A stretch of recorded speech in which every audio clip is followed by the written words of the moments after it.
Hello, and welcome back, and welcome to, if you aren't coming back, but welcome to a series on SQL.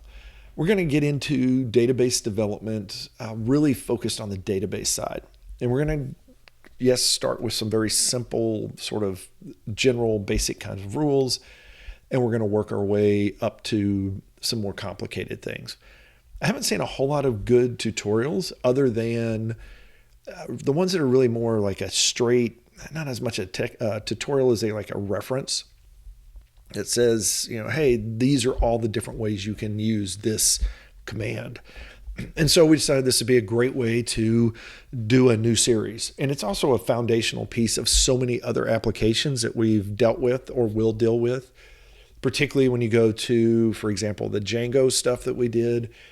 There's a lot of database knowledge within there. And I think it makes sense to just sort of, take a step back and let's talk about some database stuff. So in this series, we are going to go through from installation to whatever, backups and maintenance and stuff like that. This first episode is really focused on it's really an overview of the class. Or the series, I guess. And what kinds of things are we going to talk about? Now, in general, I want to talk about what's a database. A database is really just a way to store data. I know it seems very simplistic, but you have and the terminology, by the way, will change a little bit depending on which vendor you're dealing with. They have different ways that they refer to the various things we're going to be dealing with as far as users and databases and tables and things like that. The naming can change a little, but the key here will be to get to the concepts and to try to keep them as generic as possible, even though our focus is going to be on the MySQL Maria database. And that's a slash because it used to be MySQL. Now Oracle owns it and has been renaming it more or less to Maria. But you'll find, for example, just running the command line stuff is still going to have all those MySQL references. So don't let it confuse you if you haven't messed around with database for a while and you see this MariaDB stuff coming up instead of MySQL. And we're going to go through all kinds of fun things. We're going to create databases. We're going to create users. We're going to set some permissions. We're going to talk about creating tables and inserting data, updating data, deleting data. Now, from those concepts, a table is, if you can think of a spreadsheet like Excel or something like that, you've got rows and columns. That's a table in a database. You have rows of data, and then you have these columns. And within those columns, they have constraints, which are like a type or something like that. So your column may have all the data in there, maybe a number. It may be a character of some sort. It may be a timestamp. We will talk about those as we get further into it.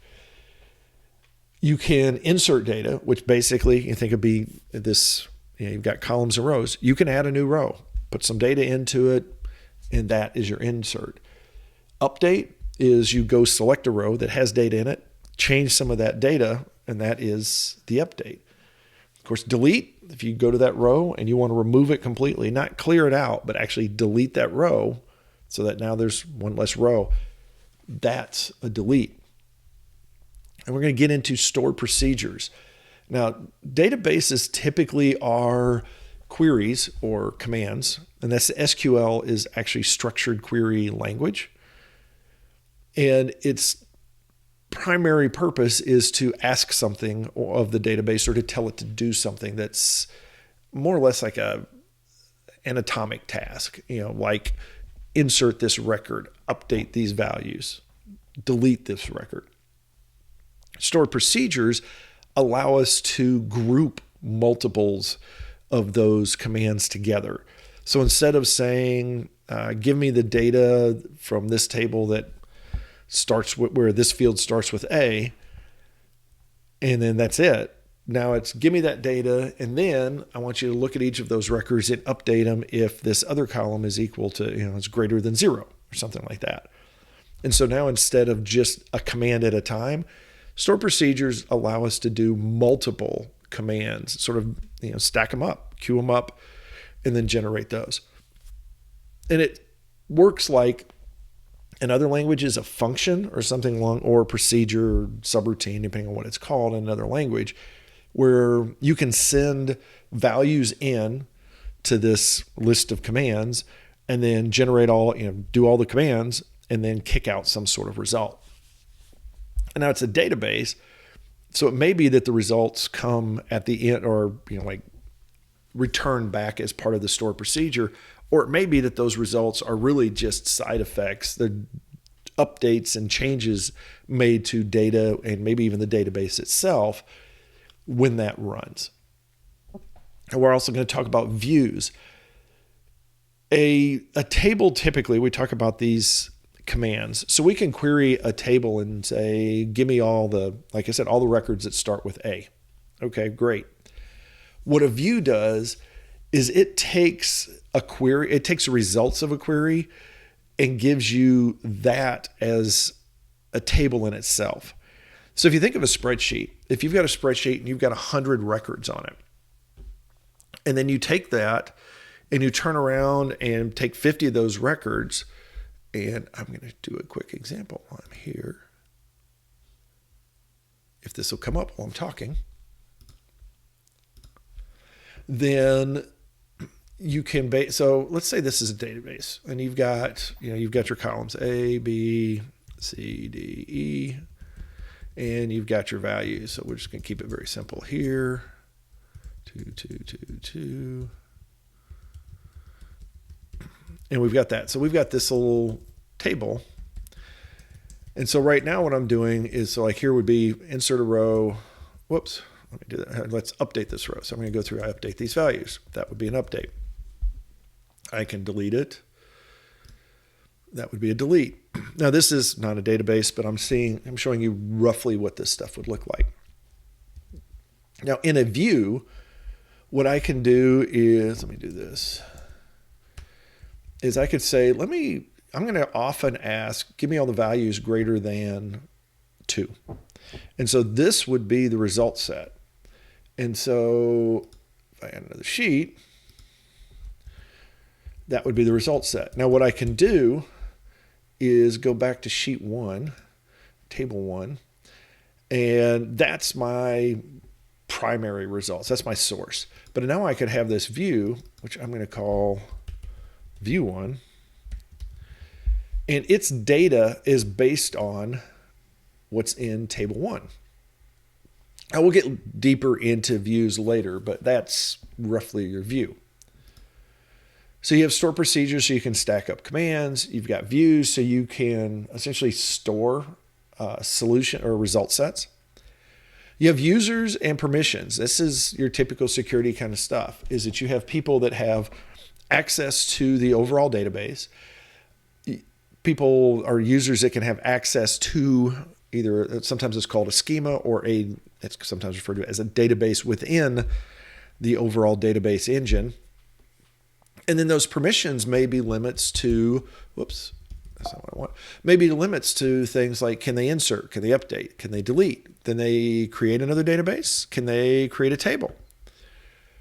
And so you will have users and permissions, which we will explore, and we'll set one up, because much like security in general, you have what's in most databases known as the owner or the root user that has access to everything. And then you're going to have users that have limited access depending on what your needs are. And ideally, you don't use that root or super user or owner account basically ever. All of your stuff all your work instead should be a user created and then assign permissions for that type of work. And you'll see this a lot in a database where you may have a developer account that a person can connect to, and they can create tables, they can delete tables, they can insert, update, delete records, and all that kinds of stuff. Separately, you may have a reporting user that can only do queries that return results. They can't do inserts, they can't do updates, they can't do deletes. And I guess that's the one command I didn't really talk about is the select would be your other. Let's say, oh, I don't have that. So let's just put that in there just because. And we'll just put here insert select. It's not really the same, but that's okay. So we can go in, we select our data, and we can't do anything with it because we are, in this case, instead of that reporting user. And then you may have some that are, call them power users, or something like that. You may have this other permission set up where maybe they can insert and update records, but they can't delete. Or maybe they can't directly do any of that, but they can call store procedures, and store procedures can be built in a way that can provide spot permissions, basically. So for example, I could say that none of my users are allowed to update data. However, I can create my store procedures so that they can update data. So there's a very specific, now a controlled way to deal with it. Another value for store procedures and functions. And so within that, we can grant a user or users access to a procedure, and then that procedure will do the updates. And then I don't want to leave this first little step without mentioning that we're going to go through examples that are essentially standard SQL. You may find differences depending on what database you use. Now, if you use what we're using, you're probably going to have essentially the same. But depending on how you configure things, you may even see a few differences. For example, sometimes you're going to find that database queries and databases in general, what they display back are case sensitive, and sometimes they're not. So if you wanted to write select star from my table, that may be fine, even if the table is called capital M-I, capital T table. And it may be that this works no matter what. Or if this is the name of your table, my table, it may be that when you try to do this query, it says, nope, my table doesn't exist because it doesn't with that case sensitivity. So something to consider if you're going through examples and it's not quite right, just sort of a heads up. One, make sure that there's things like spacing and case sensitivity, and if there's things like a semicolon or not, make sure those things you double check those. And then when in doubt, you can always do a Google query for that, or a Google search, or whatever your favorite search engine is for that query, and see where there may be some issues. And particularly if you have that like a query and then whatever the error is, you can probably find a lot of ways to get pointers to the different ways you can break a query. I think that's going to do it for this one. I just really wanted to give sort of an overview, talk about some of the things that we're going to get into, give you just sort of like a crash course. Here's a database. Here's what we're going to talk about. And then we're going to come back in the next episode and get started. Now, before I wrap this one up, though, I do want to say this is not intended to be a database engine or version specific. So while I'm going to be, while we're going through these, working in a MySQL database, and specifically, I'm going to get you this real quick so you can see what the version is. Specifically, the one I'm working on is version 10.3.34 of MariaDB, or you may want the whole server version. And there may be some variations in that, but most of what we're doing, you should be able to, I don't know, if you've got a SQL server, Microsoft SQL Server, if you're working in that, if you're working in Oracle, if you're working in DB2, you are going to see some differences, particularly when we get into creating databases, a little bit of creating tables, because data types can be a little different how they're handled. And then when we get into, we do any of the administrative type stuff we're going to talk about, like database backups and things like that, that may be a little different. But hopefully you'll see that the bulk of what we're covering is applicable to whatever engine you're using. So in leaving this one, you may want to go ahead and go search for download MariaDB, latest version, something like that. Or go search for this version, how to download it for whatever platform you're working on. This one is actually this is a CentOS version 10 operating system on the back end. Don't know that's going to matter much, but just so you've got a little bit of context for what we're going to be, sort of the foundational tools we're using as we go forward with that. That being said, we'll wrap this one up, let you get back to it, and come back next time around, and we're going to start diving into our database creation. Have a great day.